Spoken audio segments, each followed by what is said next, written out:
Welcome back, fellow shop rats. It's a Talk About It Tuesday, and today we're going to talk about Weld. Stick around. I'm Mike. You are watching My Car Shop. I know that I'm not the world's best welder, even though I have been welding for 45 plus years. I don't always make perfect welds, but I do know how to stick two pieces of metal together. And I find with age that sometimes because my eyes don't work so well anymore, because I'm getting old, I don't see things well, and I don't always get that perfect picture perfect weld that most people would be looking for. But here's the thing, if two pieces of metal are stuck together and don't break apart, is it really a bad weld? Or are we just looking for the visual appeal of that perfect weld? The motto of our shop is make it safe, make it done, and have fun. And yes, I enjoy laying down a nice bead, and I always feel good about myself when I do. But the reality is, if a weld ain't perfect, but it's holding everything together, is it a bad weld? I already asked that question, but I'm going to keep coming back to it because it's important. I'm never going to pretend that I've never had a weld break because that would be foolish. Matter of fact, I discovered one on my 68 Dart Pro Street GTS car. Shock mount broke. Wasn't because I didn't weld it well, it's because I only tacked it and never did weld it in at all. And I have no idea how long that's been broken, but it wasn't a safety issue, that's for sure. I mean, let's be realistic. How much of this hobby, not just in the area of welding, but in body work and paint work and fabrication and installation and all that stuff, ends up getting judged by professional standards rather than by the motto of is it safe, is it done, and are you having fun? If you let go of that standard of perfection, that a professional level of work, that pressure that's put on you from that, you might find you have a lot more fun in this hobby. Now, again, I'm not saying anything to make an excuse for crappy work, but if you're doing your absolute best, I don't think anybody has a right to criticize what you're doing, especially you. I mean, think about it.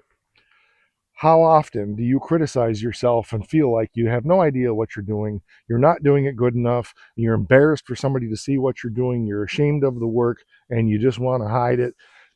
We all have that to a little degree of one form or another. And I really want to encourage you to, again, let go of that and judge things by, did I do my best? Did I do the very best I could do right now? Is it safe? Is it done?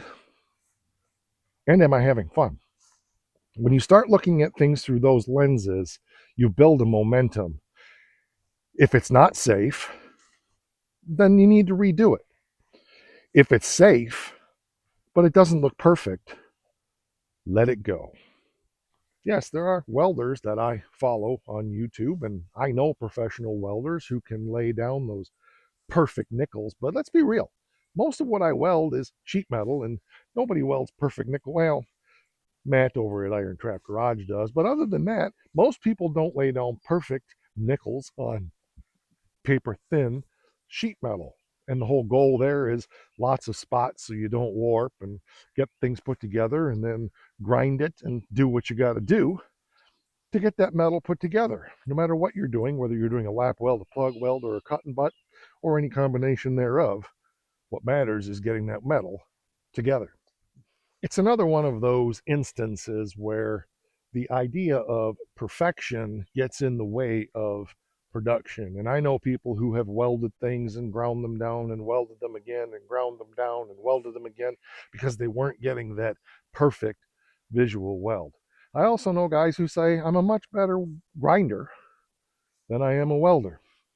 Well, again, there's a place for both. But if you're getting really good penetration, but your weld doesn't look perfect, maybe your bead's a little high because your wire speed's a little high if you're doing MIG welding, whatever it is, the fact is, if it's stuck together and it doesn't break and it accomplishes the function you're looking for, does anything else really matter?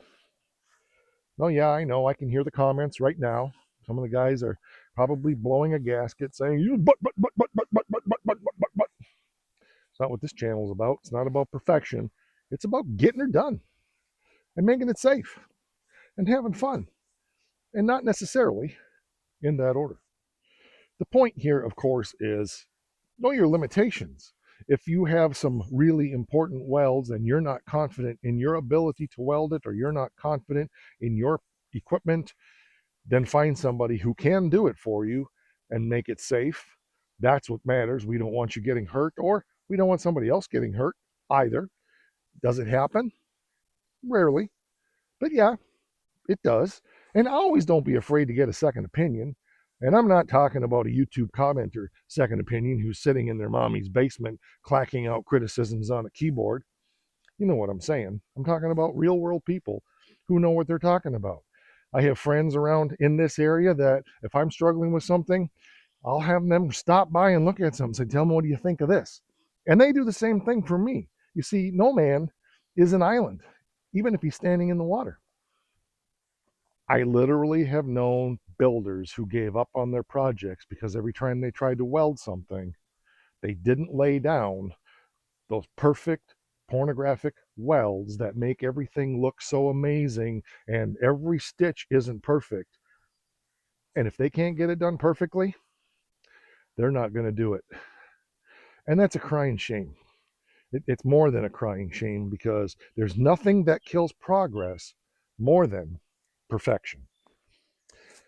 Do some test welds. Try some test pieces. Weld different thicknesses together. Try to break it apart. Try to cut it apart. See what you've got. Do you have a good heat pattern on the backside of what you're welding? Can you tell it got good and hot, and that you got really good penetration? All of that stuff. Put it in a vise. Try to take it apart. Get yourself some bed frames and weld together. Whatever you got to do to practice, make it safe. Make sure that your welds are good. Absolutely. But don't get caught up in it has to look perfect, or it's not a good weld. Remember, the goal of what you're doing is to build something that you can drive, not build something that somebody's going to come up to and go, oh, look at those welds. They're perfect. Are they going to see those when you're going down the road at 60 miles an hour? I don't think so, Tim. All right, I'm going to get off my soapbox, but I really wanted to talk about this subject because I think it's an important one. Settle in your own mind, get some second opinions, but don't fall into the lust for the perfect weld. All right, that'll do it for this one. We will catch you on the next one. We have channel memberships for as little as whatever the new rate is, $5 and something a month. Like, share, subscribe. We have new merchandise coming soon. I know I've been saying that for a while, but I'm stuck right now trying to figure out exactly what platform I'm going to put the merchandise out on the web, because I do not want to be one who has to buy all this stuff and then ship it out. I want it to happen automatically, and I'm working with the the vendor that makes the t-shirts to get that sorted out. One more thing, if you've been around my car shop for any length of time, it's important. That's my car shop. Don't forget, rock!